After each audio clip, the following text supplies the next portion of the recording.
It appears that Benjamin Netanyahu and his policy may have been propping up Hamas. The truth is starting to come out about this. I've got an article here from timesofisrael.com. I'll put the link in the description down below. Let's read through it and talk about it. For years, Netanyahu propped up Hamas. Now it's blowing up in our faces. Again, this is Times of Israel. I'm not sure what the political stance of this media resource is, but it'll probably be revealed here as we move forward. The premier's policy of treating the terror group as a partner at the expense of Abbas and Palestinian statehood has resulted in wounds that will take Israel years to heal from. Reminds me of what Ronald Reagan said, that these people do not create problems or do not solve problems, they create them. Politicians are politicians. For years, the various governments led by Benjamin Netanyahu took an approach that divided power between the Gaza Strip and the West Bank, bringing Palestinian Authority President Mahmoud Abbas to his knees while making moves that propped up the Hamas terror group. We heard about this in a video that I recently shared, a short video. It's just a minute or two on my YouTube channel and social media at gmarkphillips, talking about how that was the strategy to potentially keep Palestinians and in the West Bank and in Gaza fighting or engage in a power struggle. The idea was to prevent Abbas or anyone else in the Palestinian Authority's West Bank government from advancing toward the establishment of a Palestinian state.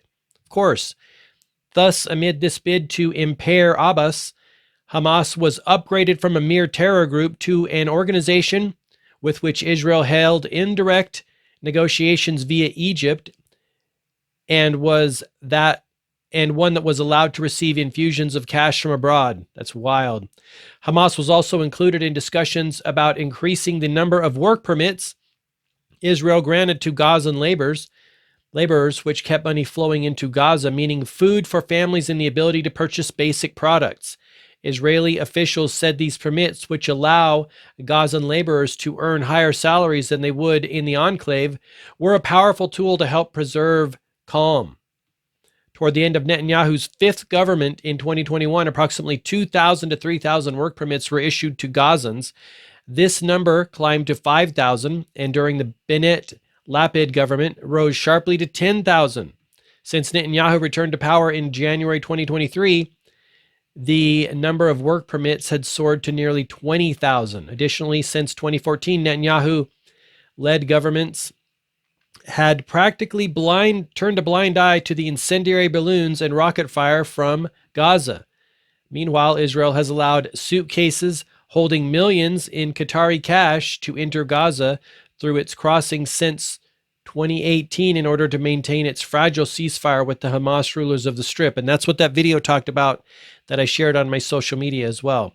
Most of the time, Israeli policy was to treat the Palestinian Authority as a burden and Hamas as an asset.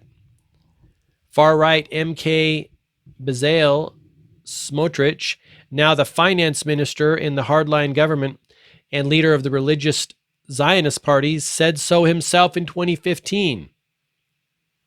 According to various reports, Netanyahu made a similar point at a Likud faction meeting in early 2019 when he was quoted as saying that those who oppose a Palestinian state should support the transfer of funds to Gaza because maintaining the separation between the Palestinian Authority and the West Bank and Hamas in Gaza would prevent the establishment of a Palestinian state. And that is the quote. That is what this gentleman said in that video that I shared on my social media at gmarkphillips. It's wild and fascinating to see this.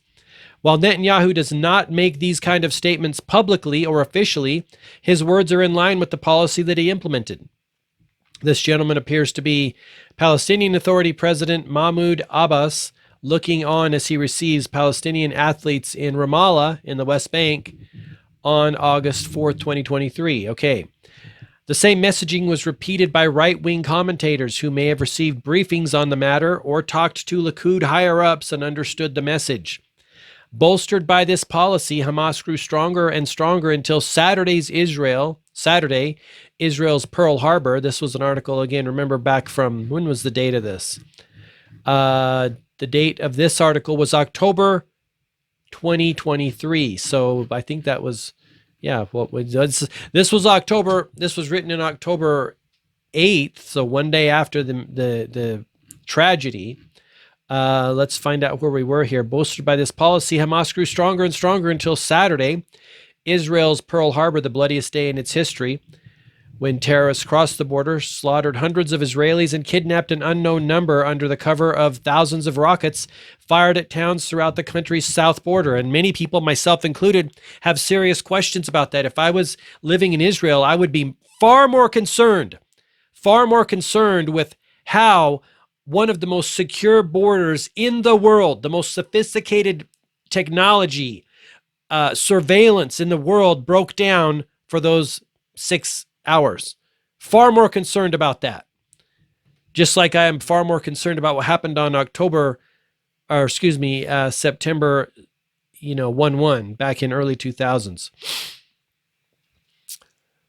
When terrorists crossed the border, okay. The country has known attacks and wars, but never on such a scale in a single morning. One thing is clear, the concept of indirectly strengthening Hamas while tolerating sporadic attacks and minor military operations every few years went up in smoke. Of course it did. Again, incompetence or corruption, that's the scale, that's the continuum that these leaders fall on, in my opinion. Just a few days ago, Asaf Pozolov, a reporter from the Khan Republic broadcaster, tweeted the following: the Islamic Jihad organization has started a noisy exercise very close to the border in which they practice launching missiles breaking into Israel and kidnapping soldiers. Let's see. There's some bullet shots into a car. The difference between Islamic Jihad and Hamas doesn't matter much at this point. As far as the state of Israel is concerned, the territory is under the control of Hamas, and it is responsible for all the training and activities there. Hamas became stronger and used the auspices of peace that Israelis so longed for as cover for its training, and hundreds of Israelis have paid with their lives for this massive omission. That's why I tell people, watch your back right now in the world. These political leaders, I know what I think of them, and you got to make up your own mind whether they are really watching out for you or not. But be ever vigilant in your own, awareness of what's happening and acquiring knowledge and information so you could stay safe and keep your family and friends safe. Hamas became stronger. Let's see, we read that. The terror inflicted on the civilian population of Israel is so enormous that the wounds from it will not heal for years, a challenge compounded by the dozens abducted into Gaza. Absolutely heartbreaking.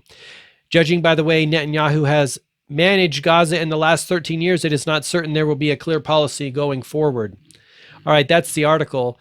I question why on earth he would be getting more power now.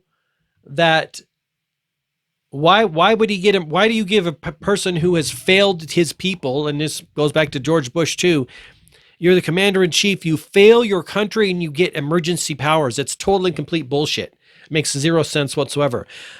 What do you think? Let me know what you think in the comment section down below about this article. I would love for you to give me a thumbs up if you like it, and also share it if you feel compelled.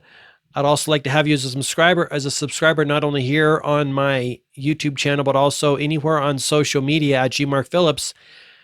Last but not least, please check out the Focus and Flow store at focusandflow.co. That is products and apparel for conscious creators, hats, mugs, shirts, to remind you that you are a conscious creator and you can either live your life in a focused, deliberate way, or you can drift. The choice is totally up to you. I appreciate you for watching this video. Thank you so much. Until next time, I wish you all the best health, wealth, and success. Bye-bye.